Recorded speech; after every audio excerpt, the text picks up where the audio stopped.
साथियों, शाम के बज चुके हैं 7 और मैं हाजिर हूं आपके सामने केमिस्ट्री का एक बहुत ही इंपॉर्टेंट सेशन लेकर के। तो आइए चलिए इस सेशन को चर्चा करते हैं। आज का जो चैप्टर है, चैप्टर का नाम है रासायनिक संयोग के नियम। साथियों, पिछले क्लास में आपको पढ़ाए थे कि रासायनिक संयोग के जो नियम है उसका थ्योरी पढ़ाया गया था। लेकिन इस वीडियो में जो भी आप थ्योरी पढ़े थे उससे रिलेटेड आप क्वेश्चन देखने वाले हैं, यानी कि इस वीडियो में ऑब्जेक्टिव क्वेश्चन की चर्चा होगी। साथियों, एक बात आप लोग जान लीजिए कि इस वीडियो से कम 1 से 2 क्वेश्चन आपको एग्जाम में देखने को मिलेंगे। और एक और बात, ये क्वेश्चन आपको तब समझ में आएगा जब आप रासायनिक संयोग के नियम जो पढ़ाए हैं उसका थ्योरी आप देखे हो। ठीक है, तो चलिए उम्मीद करते हैं कि आप लोग थ्योरी को देखे होंगे और आज का क्लास जो होता है उसी पे आधारित है। तो चलिए आज का क्लास स्टार्ट करते हैं। आज का पहला क्वेश्चन है साथियों, स्थिर अनुपात के नियम का प्रतिपादन किया था। आपसे पूछा जा रहा है कि लॉ ऑफ कांस्टेंट प्रोपोर्शन का प्रतिपादन किसके द्वारा किया गया था? डाल्टन के द्वारा, प्राउस्ट के द्वारा, रिक्टर के द्वारा कि गैलुसेक के द्वारा? तो साथियों, कल के क्लास में यानी कि कल जब थ्योरी पढ़ाया जा रहा था तो आपको बताए थे कि स्थिर अनुपात के नियमों का पालन जो है प्राउस्ट के द्वारा किया गया था। यानी प्राउस्ट सही है और बाकी सब क्या है जी, गलत है। यानी आंसर क्या होगा? आंसर जो है बी सही होगा साथियों। ठीक है, अगला क्वेश्चन देखते हैं।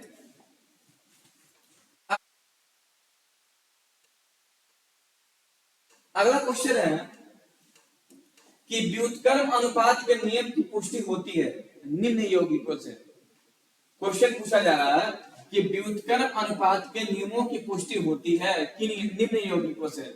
ऑप्शन में CO2, CH4, H2O, N2O2, N2H3, N2O5, NaCl, NaOH, N2O3 या फिर CO, CO2 और H2CO3।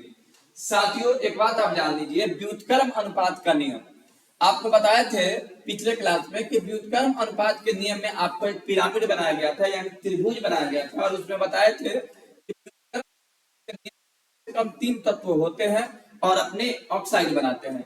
तो ध्यान से देखिएगा, तो इसमें 3 है, लेकिन ये अलग अलग फॉर्मेशन हो रहा है। तो ये संभव नहीं होगा, ना ही ये संभव होगा और ना ही ये संभव होगा। आंसर हो जाएगा क्या? तो इसमें कार्बन है, हाइड्रोजन है और ऑक्सीजन है। कार्बन और हाइड्रोजन अभिक्रिया करेगा तो CH4 बनाएगा, मीथेन। और ऑक्सीजन और H2 अभिक्रिया करेगा तो H2O बनाएगा।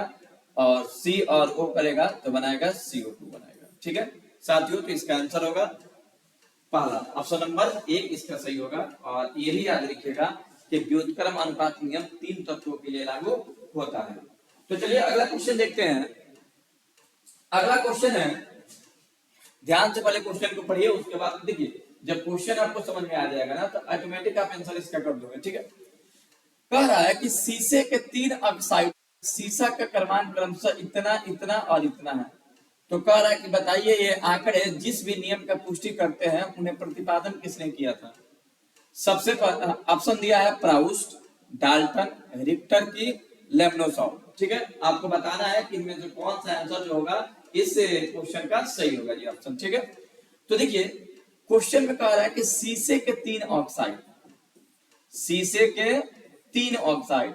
साथियों, आप जानते हैं जब भी ऑक्साइड की बात होती है, पिछले क्लास में आपको ट्रिक बताए थे कि जब भी ऑक्साइड की बात होगी तो ऑक्साइड हमेशा आता है गुणित अनुपात के नियम में, गुणित अनुपात के नियम। ठीक है, यानी इस नियम में किसकी चर्चा हो रही है? इस नियम में गुणित अनुपात के नियम की चर्चा हो रही है साथियों। और गुणित अनुपात का नियम किसने दिया था? डाल्टन द्वारा दिया गया था साथियों। ठीक है, तो इसका आंसर क्या होगा? इसका आंसर होगा डाल्टन। ठीक है, ऑप्शन नंबर बी। अगला क्वेश्चन देखते हैं।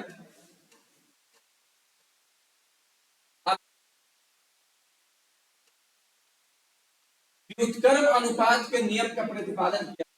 आपको बताना है साथियों कि व्युत्क्रम ये बताना है, पिछले क्लास में बताया था। ऑप्शन है कैवेंडिश, डाल्टन, गैलुसेक, रिक्टर। तो आपका आंसर होगा ऑप्शन नंबर डी, रिक्टर ने किया था। रिक्टर को ही हम लोग रीचर भी कहते हैं। तो व्युत्क्रम अनुपात के नियम का प्रतिपादन रिक्टर या रिचर ने किया था। ठीक है, अगला क्वेश्चन, अगला क्वेश्चन है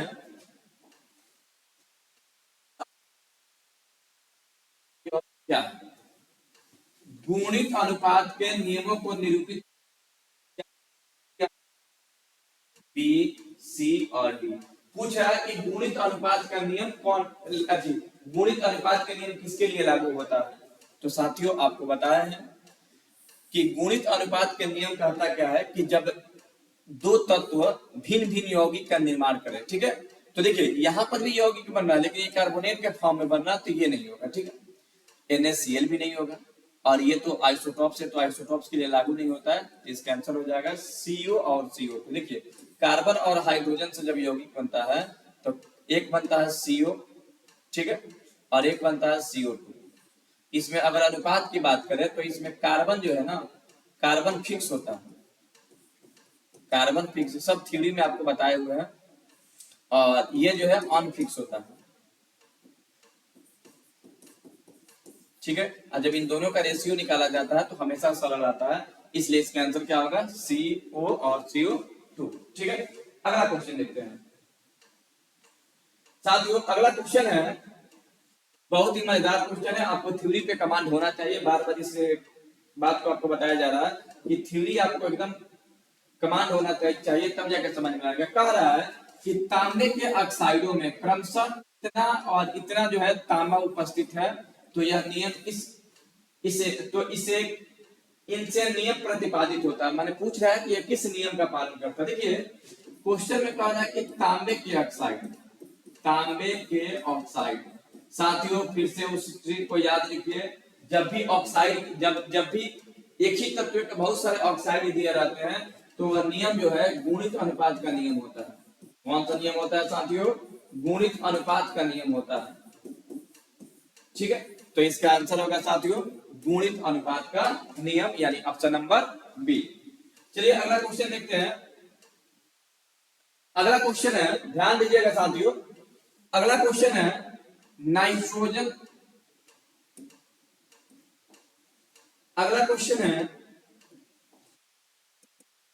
नाइट्रोजन तथा ऑक्सीजन की क्रिया से 5, नाइट्रोजन और ऑक्सीजन अभिक्रिया करते क्या बनाता है, N2O, NO, N2O3, N2O4 और N2O5।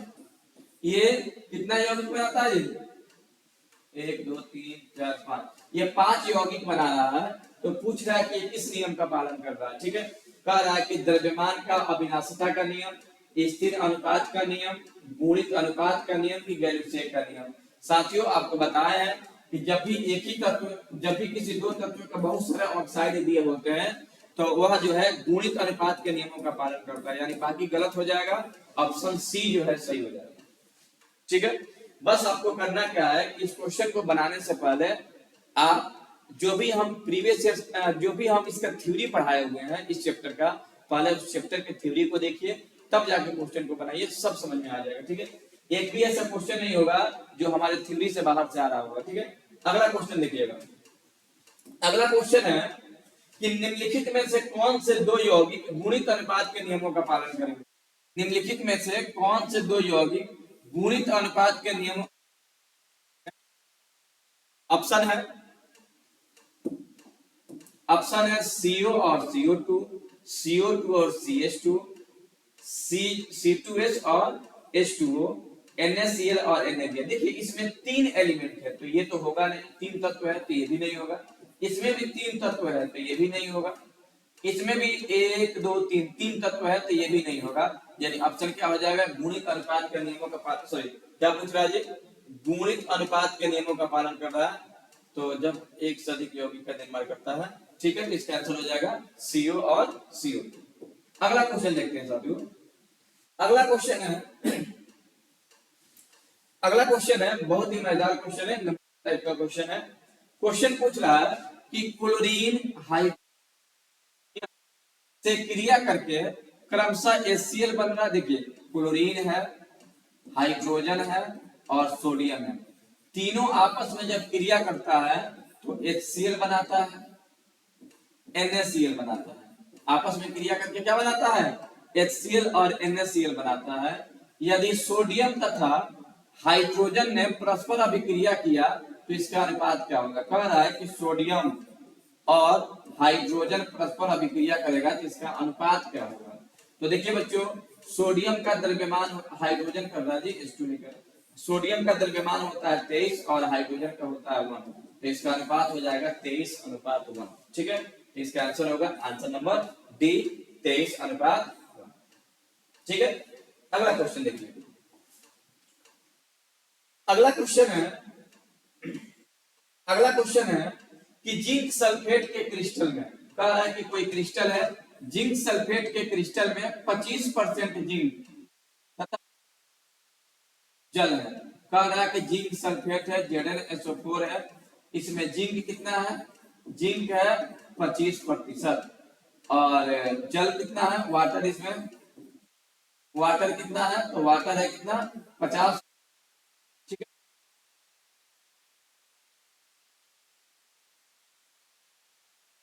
क्या कहता है कि जब भी किसी यौगिक को किसी भी विधि या स्रोत से क्यों नहीं प्राप्त किया जाए, उसके भारों का अनुपात हमेशा निश्चित होता है। तो कह रहा है कि 2 ग्राम जिंक सल्फेट क्रिस्टल बनाने के लिए कितने जिंक की आवश्यकता होगी? ऑप्शन है 0.04 ग्राम, 0.05 ग्राम, 0.2 ग्राम की 5 ग्राम। तो साथियों इसका आंसर होगा 0.2 ग्राम। ठीक है, अगला क्वेश्चन देखिएगा, इसको बनाने की कोई खास आवश्यकता है नहीं। अगला क्वेश्चन देखिए। अगला क्वेश्चन है कि एक पात्र में, अगला क्वेश्चन का 2.432 ग्राम बेरियम क्लोराइड है। बेरियम क्लोराइड कितना है? ठीक है, बेरियम क्लोराइड कितना है? तो साथियों बेरियम क्लोराइड है 2.433। बेरियम क्लोराइड लेकर के उसमें 0.8 ग्राम सल्फ्यूरिक अम्ल डाला जा रहा है। सल्फ्यूरिक अम्ल इसमें डाला जा रहा है कितना? तो साथ डाला जा रहा है 0.98 ग्राम डाला जा रहा है। ठीक है, ये दोनों आपस में अभिक्रिया करके बेरियम सल्फेट बनाता है, BaSO4 बनाता है, और क्या बनाता है? हाइड्रोक्लोरिक अम्ल बनाता है, यानी कि HCl बनाता है। तो कह रहा है कि बताइए इसके भारों का योग क्या होगा, माने इसका भार पूछ रहा है। साथियों आपको लॉ ऑफ केमिकल कॉम्बिनेशन में मास कंजर्वेशन का नियम पढ़ाए थे कि अभिकारक, अच्छा अभिकारक कितना हुआ जी? तो अभिकारक को ऐड करेंगे तो दशमलव के बाद 3 अंक है, दशमलव के बाद 2 अंक है, तो 0 बैठा देंगे। तो 3 का 3, 8 और 3 11 का 1, 9 4 13, 1 14 के 4 4 4 2 1 3। अभिकारक का द्रव्यमान हो गया 3.413। तो आपने पढ़ा है कि अभिकारक का द्रव्यमान जितना होगा उतना ही प्रतिफल का होगा, यानी 3.413 ग्राम होगा। अगर आपको क्वेश्चन समझने में दिक्कत हो रही है तो साथियों आप सभी से अपील है कि आप लोग पहले सिलेबस देखिए। पॉलिटेक्निक अगर वाकई में आपको चाहते हैं कि इस बार पॉलिटेक्निक क्रैक हो जाए तो पहले आप थ्योरी इत्मीनान से पढ़िए। ये नहीं कि दूसरे चैनलों की तरह आप MCQ क्वेश्चन बनाते जाइए, उनसे कुछ होता नहीं है। MCQ क्वेश्चन साथियों तब लगाया जाता है ना जब आपके पास थ्योरी हो। बिना थ्योरी का आप क्वेश्चन कर ही नहीं पाओगे, चाहे आप 10 सेट मार लो, लेकिन अगर आपके पास थ्योरी का ज्ञान नहीं है तो आप एक भी क्वेश्चन बना नहीं पाओगे और एग्जाम में आपको फंसना ही फंसना है। ठीक है, तो आपको थ्योरी पढ़ना बेहद जरूरी है। तो 3.431, 3.413 ऑप्शन नंबर बी जो है सही होगा साथियों। ठीक है, तो चलिए अगला क्वेश्चन देखते हैं, बड़ा सिंपल क्वेश्चन था। अगला क्वेश्चन है कि लेड के 3 ऑक्साइड, यहां पर भी देखिए लेड के 3 ऑक्साइड, जब भी किसी यौगिक में किसी तत्व का ऑक्साइड दिया हो तो बस आपको आगे पढ़ने की आवश्यकता भी नहीं है कि ये प्रतिशत क्या है, प्रतिशत क्या है। पूछ रहा है कि ये कौन सा आंकड़ा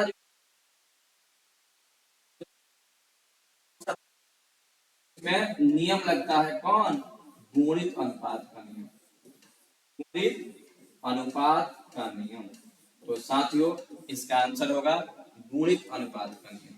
देखिए ये क्वेश्चन बन इसलिए पा रहा है ना क्योंकि पिछले क्लास में आपने जो है थ्योरी को देखा है। तो थ्योरी को देखना किसी भी विद्यार्थी को भूलना नहीं है। ठीक है, बिना थ्योरी का आप चाहोगे पॉलिटेक्निक पास कर जाना तो समझिए कि आप अपने आप के साथ धोखा कर रहे हैं। ठीक है, अगला क्वेश्चन देखिएगा, बड़ा ही मजेदार क्वेश्चन है। अगला क्वेश्चन कह रहा है कि कार्बन डाइऑक्साइड के 5 नमूना, साथियों कह रहा है कि कार्बन डाइऑक्साइड,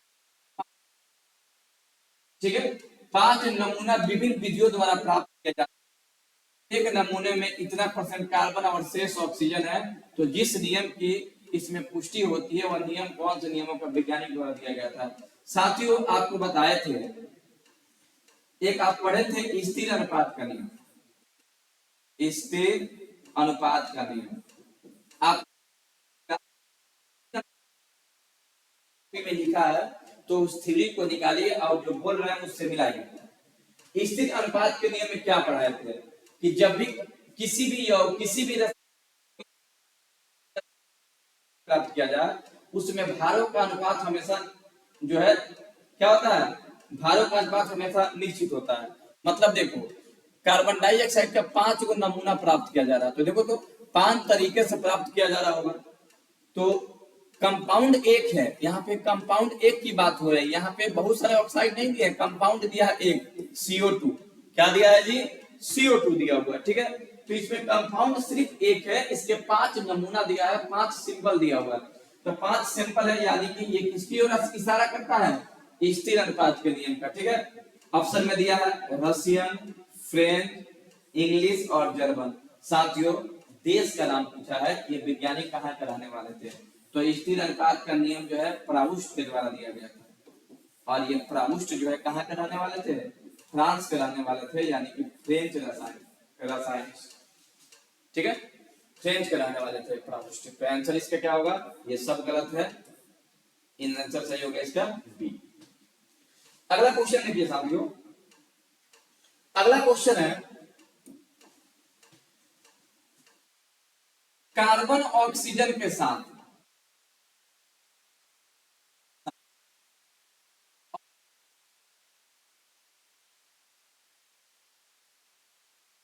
है और 2 ऑक्साइड बनाता है कार्बन मोनोऑक्साइड तथा कार्बन डाइऑक्साइड। एक बनाता है CO और एक बनाता है CO2।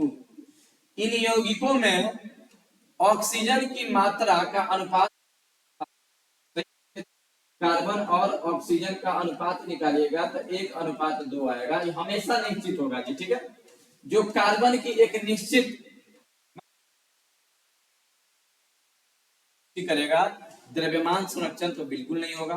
स्थिर अनुपात का नियम, गुणित अनुपात का नियम, तुल्य अनुपात का तुल्य भी नहीं होगा। अब बात आती है स्थिर अनुपात के नियम का और गुणित अनुपात के नियम का। तो साथियों इसमें कहा रहा है कि अनुपात निश्चित आ रहा है, तो इसका आंसर होगा स्थिर अनुपात का नियम। बड़ा शानदार क्वेश्चन है साथियों। अगला क्वेश्चन देखिएगा, अगला क्वेश्चन है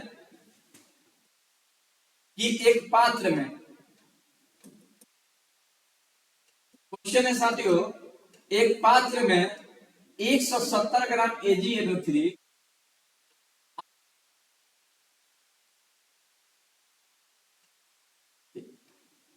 मिलकर हिलाते हैं तो रासायनिक अभिक्रिया में सिल्वर क्लोराइड और प्राप्त होता है। देखिए अभी रिएक्शन क्या कह रहा है, रिएक्शन पे गौर कीजिएगा। देखिए साथियों रिएक्शन कह रहा है कि क्या क्या है, तो AgNO3 है, इससे अभिक्रिया कर रहा है NaCl से, मान क्या रहा है, तो अभिक्रिया करके जब हिलाते हैं तो बनता है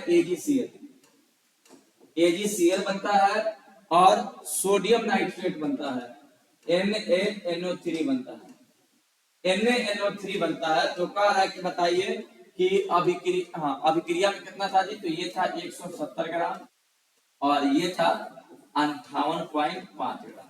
साथियों एक बात याद रखिएगा, आपको पिछले वीडियो में बताया गया था कि जब भी अभिक्रिया देना तो अभिक्रिया हमेशा द्रव्यमान संरक्षण सिद्धांत होता है, द्रव्यमान संरक्षण सिद्धांत। देखिए आप पढ़िए ऐसा ना कि आपको ऑप्शन पढ़ने की आवश्यकता ना हो। अब ऑप्शन पढ़िए, आपको अब ऑप्शन पढ़ने की आवश्यकता नहीं, आप डायरेक्ट टिक मार दीजिएगा। कह रहा है कि बताइए जो बनेगा वो कितना बनेगा, तो हाई जितना है ना उतना ही यही बनेगा, यानी बराबर बनता है। क्या बनता है जी, बराबर द्रव्यमान संरक्षण सिद्धांत का पालन करता है। तो कह रहा है कि जो बनेगा पहले से अधिक होगा, पहले से कम होगा, उतना ही होगा कि अधिक या कम भी हो सकता है। तो आंसर सी होगा, उतना ही प्राप्त होगा।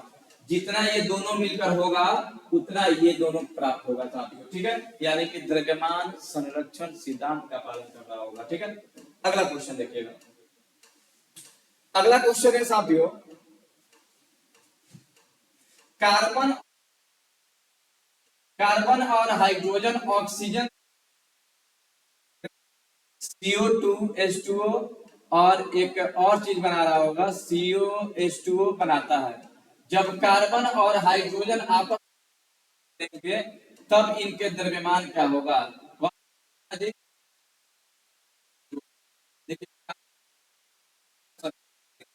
हाइड्रोजन तो कार्बन का होता है 12 और हाइड्रोजन चूंकि होता है H2, ठीक है।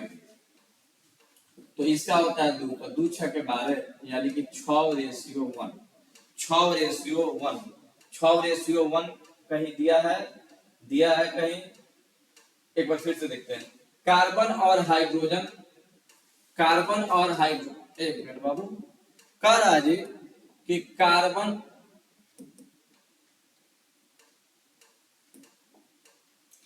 कार्बन और हाइड्रोजन ऑक्सीजन से अलग करके CO2 और H2O बनाता है।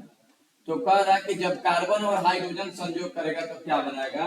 सबसे पहले तो जानिए ये व्युत्क्रम अनुपात का पालन कर रहा है, तो आइए इसको हम पहले पिरामिड बनाएंगे, ठीक है।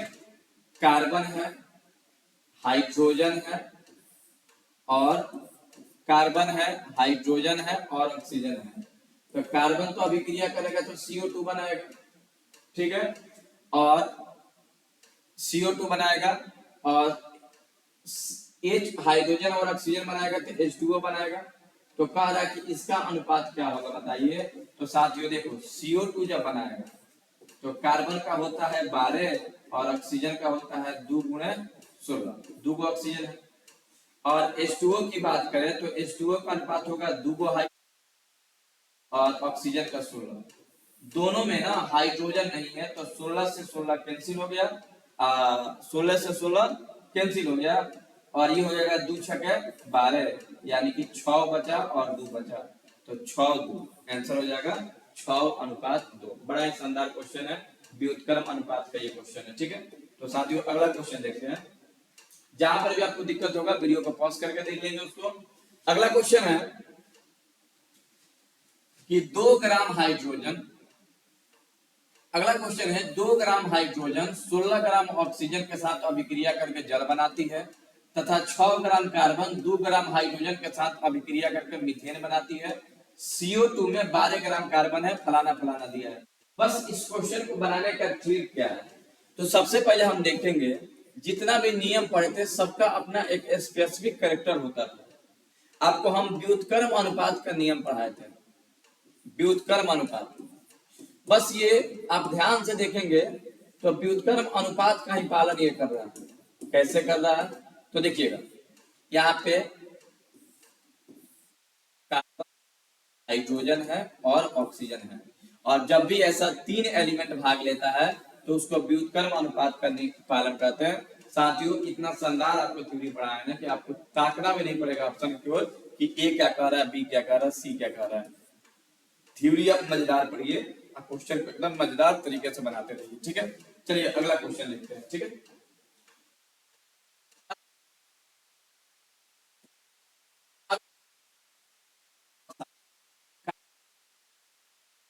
कार्बन 2 ऑक्साइड बनाता है जिनमें से इतना और इतना परसेंट कार्बन है, तो उदाहरण बताइए किसका है। कार्बन जो है 2 ऑक्साइड बनाता है, कार्बन 2 ऑक्साइड बनाता है, एक CO और एक CO2, ठीक है। 2 ऑक्साइड बनाता है, तो कह रहा है कि ये किसका पालन कर रहा है बताइए। ध्यान से देखिएगा तो दोनों में कार्बन निश्चित है और ये निश्चित नहीं है, ठीक है, अनिश्चित है।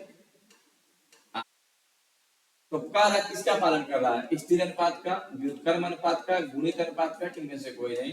साथियों तो जब भी इस तरह के क्वेश्चन आते हैं तो ये सीधा सा इशारा करेगा गुणित अनुपात के नियम का, तो ऑप्शन हो जाएगा सी। अगला क्वेश्चन, अगला क्वेश्चन है, देखिए परसेंटेज से डरना नहीं है, बस आपको थ्योरी पे कमांड होना चाहिए। अगर थ्योरी आप कर लेते हैं तो कोई भी ऐसा क्वेश्चन नहीं है जो आपको दिक्कत कर जाए, तो थ्योरी आपको सही करना है मेरे दोस्त। तो थ्योरी को देखिएगा। अगला क्वेश्चन देखिए, थ्योरी वाला वीडियो जरूर देखिएगा। कह रहा है कार्बन डाइऑक्साइड इतना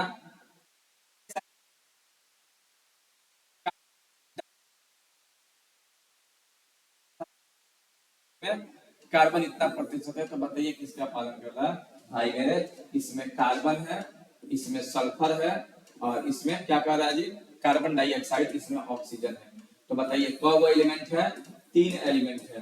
तो बताइए मेरे दोस्त 3 एलिमेंट किसमें होते हैं, व्युत्क्रम अनुपात के नियम में। बड़ा ही लाजवाब तरीके से थ्योरी को बढ़ाया गया था।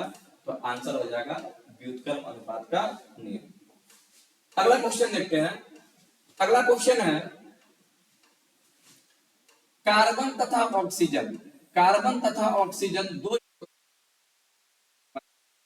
यदि कार्बन परमाणु में 12, कार्बन का परमाणु भार 12 है तथा ऑक्सीजन का 16 है, तो यौगिक की संरचना प्रदर्शित करती है। ठीक है, देखिए कार्बन और ऑक्सीजन जो है, कार्बन और ऑक्सीजन दो कंपाउंड बना रहा है, ठीक, CO बना रहा है और CO2।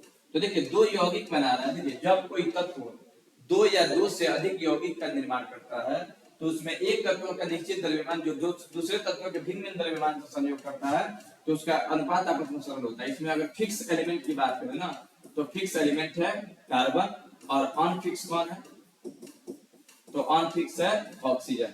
तो रेशियो निकालेंगे हम, तो रेशियो ऑक्सीजन का निकलेगा, एक इसमें ऑक्सीजन है और दो इसमें ऑक्सीजन है, तो एक ऑक्सीजन से कट गया, यानी 1:2 बचेगा, और इसका अनुपात सब निश्चित आ रहा है, अर्थात क्या होगा, गुणित अनुपात का नियम। अगला क्वेश्चन देखिएगा बस। तो इस वीडियो में 20 ही क्वेश्चन है। तो आपको करना क्या है, आपने जितने भी क्वेश्चन देखे होंगे, क्या ऐसा कोई ऐसा आपको क्वेश्चन मिला जो आपको समझ में ना आ रहा हो, तो कोई भी ऐसा क्वेश्चन आपको देखने को नहीं मिलेगा जो आपसे बने ना। तो आपको करना क्या है साथियों, सबसे पहले आपको जो है थ्योरी पे कमांड करना है, और उसके बाद आपको क्वेश्चन का प्रैक्टिस करना है। कोई भी ऐसा क्वेश्चन नहीं होगा जो आपसे बन ना पाए, क्योंकि इतना शानदार तरीके से आपको थ्योरी पढ़ाया गया है कि कोई क्वेश्चन छूटने की संभावना नहीं होती है। तो साथ में इस वीडियो में इतना ही। अगर आप चैनल पर नए हैं तो चैनल को सब्सक्राइब कीजिए। जय हिंद।